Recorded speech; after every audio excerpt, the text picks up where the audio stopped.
So here's where it gets crazy. All right, I don't know if this is going to be before the teardown or after the teardown, but you guys have to hear this story. We think this is the solution to our miniature Meyers Manx. This is a Ford Taurus SHO, and they make about 220 to 250 horsepower. They run at about 6,500, 7,000 RPM. Actually pretty good on gas, and I had this sitting here in the yard, so that means it's free to me. But let me tell you how I got it, because actually it's a pretty sad story. This originally obviously came out of a Ford SHO, but there was a company here in town that used to be called Mesa Mustang. A client came to Mesa Mustang, and he decided to have them build him a GT40 kit car. And that GT40 kit car was built on a Fiero, which there are thousands and thousands of those. And he decided in his GT40 kit car he wanted this SHO motor. So they did a whole bunch of cutting and grinding and hacking and kicking and swearing and doing all those things. And they shoehorned this SHO motor into the back of the Fiero and then built it into a GT40 kit car. So here's where it gets crazy. The gentleman comes out after the car is done. It's never been driven down the street by him anyway. And he decides he's going to take it out for a test drive before he pays for the car. 15, 20 minutes later, still no word from the guy. Nobody knows what's going on, and come to find out, he had taken it out, lost control of the car, wrapped it around a telephone pole, and he killed him. So the very first maiden voyage on his car, he went out and ended up being planted because of it. Anyway, that's pretty sad. You know, now fast forward about 10 or 15 years, and I'm over at a guy's place and I'm digging through some of the stuff, some of the treasures that he has, and I see this completely destroyed GT40 kit car Fiero. And I ask him how much, we make a deal, and I end up with the car. Now when I get it back here, this car is destroyed. Driver's side is sitting in the passenger side, and we pulled out just a few little parts and pieces of it, but mainly I was looking for the SHO motor and transmission. And so it's been sitting here waiting for just the right project. And I've talked to you about SHO in the Ford Taunus, and I've talked to you about it maybe doing it in like a 37 Ford pickup truck. But this, I think, is going to be the solution to what we want to do with the Mini Meyers Manx. So that's the story on this. That's how I got it. I apologize to anyone who might know the gentleman who ended up not making it through that accident, but that's how I ended up with it. Now what I'm going to do is we're going to show just a little bit of the mock-up stage again. We're going to get that body and we're going to place it over the top and see how this girl might look sitting in the back. Check it out. Morning everybody, Odd Rod Garage here, and today we're messing around with some more stuff. Today, this girl, it's actually pretty cool. This is a SHO motor out of a, they usually came out of Tauruses. They're actually for the police interceptor Tauruses, and they're a pretty hot little engine. Anyway, today what we need to do is extract this motor and tranny combo out of here, and obviously need to get the suspension out of there and stuff like that, because we're not going to use the suspension or anything like that, just the drivetrain. But obviously the Odd Rod Garage car has made it up on the pad. I just want to mess around for a minute. So we can get the ignition switch to work right on the old Odd Rod. Sorry, we'll play with that later maybe. But now we have to start blowing this thing apart. So we're gonna we have strut towers ×2. The front subframe has been cut off, which is kind of a plus for us. I need to get this ignition module out of here. Unfortunately this boot took it pretty bad, so I'm gonna have to take that out and take the temperature sensor out, and these brake lines here and some other stuff. So let's go ahead and start destroying something and see what we got.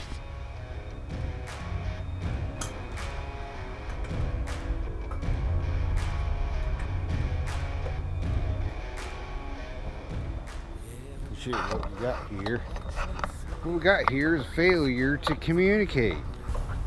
So because this whole corner's got hit, it's stuffed the airbox into the mass airflow sensor, which is really being difficult to try to get out.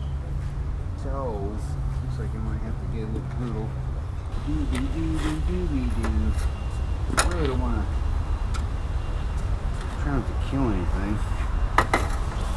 Bury me, carry me, far beneath,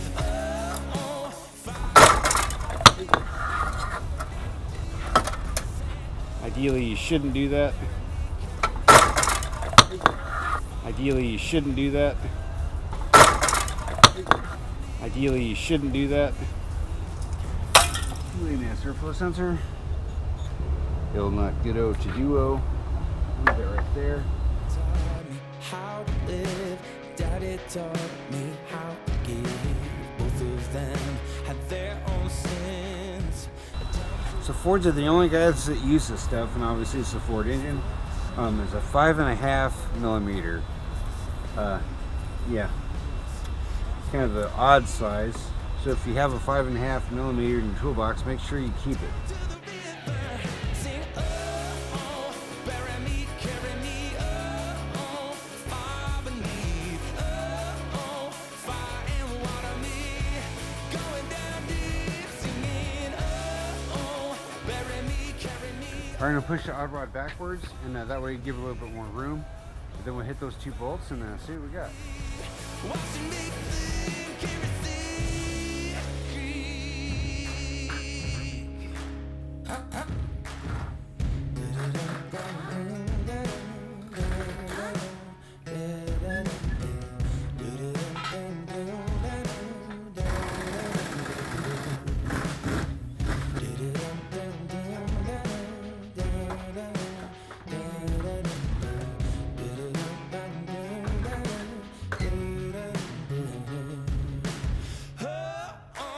bury me, carry me, far beneath, fire and water me, going down deep, sing, bury me, carry me, far beneath, fire and water me, watching me think everything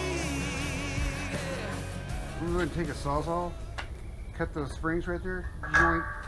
Not that I really want to cut them, but if that's more of a man, I'd reach in there, but there's spiders everywhere in there. I'm going to cut those tabs off the muffler. I'm going to cut that part of the pipe right there, and then load it up.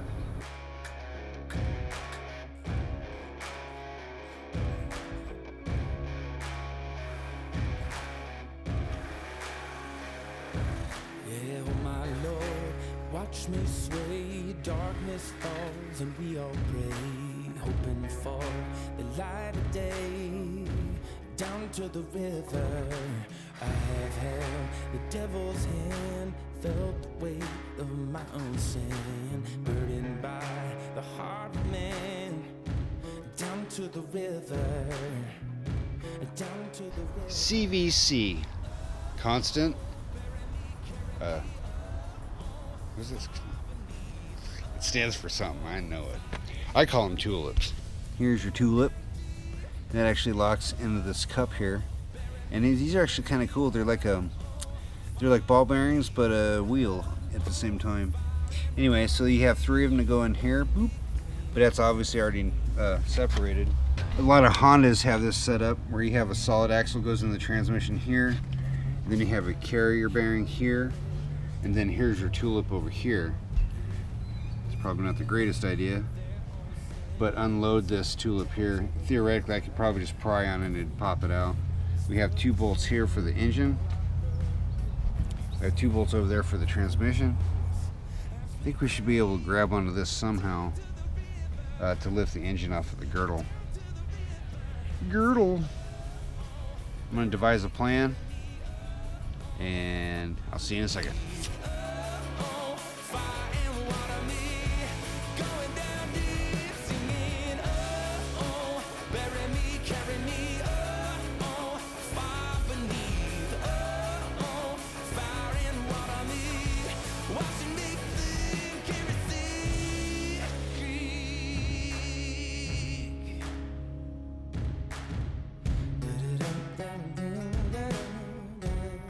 Alright guys, that was a good extraction. Didn't break nothing. Engine didn't fall. That's a plus. All right, I told you I love to mock up. We're mocking up right now.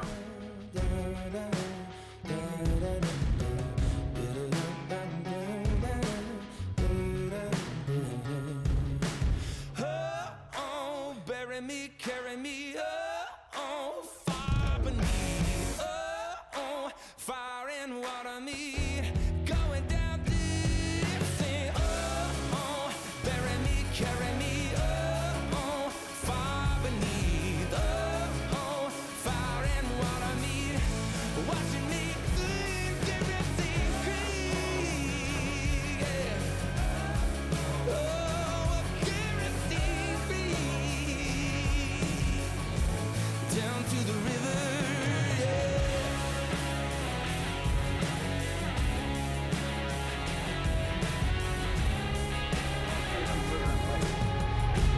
Down to the river.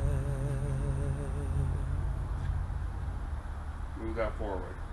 If we stretch this front out, just 3 inches is not going to make much difference, but it makes a huge amount of difference to sitting in here.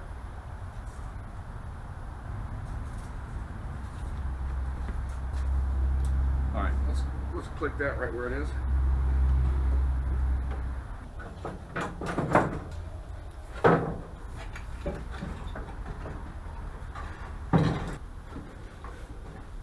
Half tread. Yeah, a couple 5/16 bolts and fan wheel.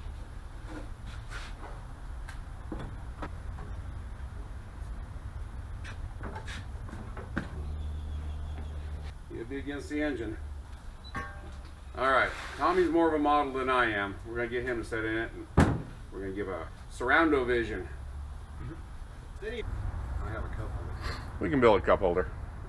Just keep it warm right on the engine. All right, we're gonna do a surroundo vision and see what it looks like.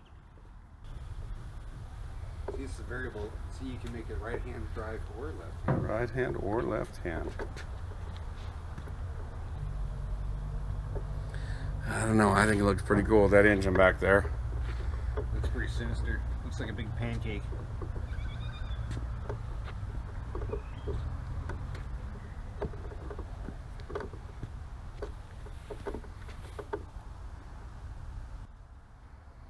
All right, well, let's see how much room there is between Tommy's back. And there's enough. We would build a little wall right there and put some insulation in it so it didn't catch you on fire. And the engine would set up a little bit higher. We'd have to alter the back, alter it so it could sit down, or at least come up on it. Champ 500 steering wheel, I think that might be the winner. Well, I have it positioned where you... Yeah, if that bulkhead was gone, many of them. Yeah. So she's a manual, huh? She's Manuel.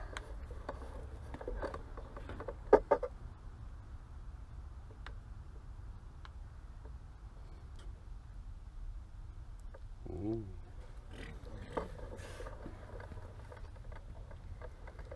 Yeah, that's sticking a lot of stuff back there. But man, this thing would be wicked fast. I think that's her. All right, just to let everyone know, I'm not a Ford Taurus fan.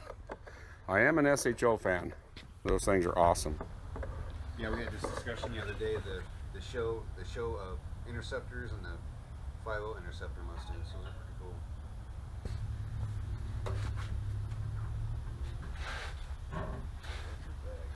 I'll tell you what, you're not supposed to talk on the phone and drive at the same time, so here, Tommy, you drive.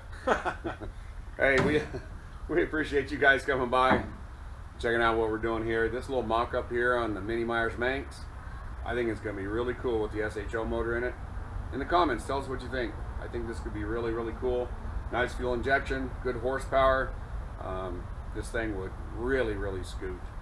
This is our Christmas episode. So we wanted to make sure and wish you guys a Merry Christmas, and hopefully everything's going well for you guys today.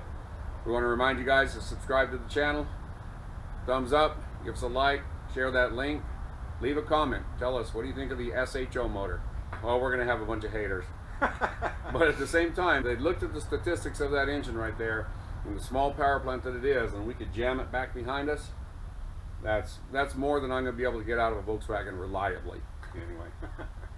Anyway, we do appreciate you guys coming by, checking out what we're doing. Merry Christmas to all you guys, and as always, thanks for watching.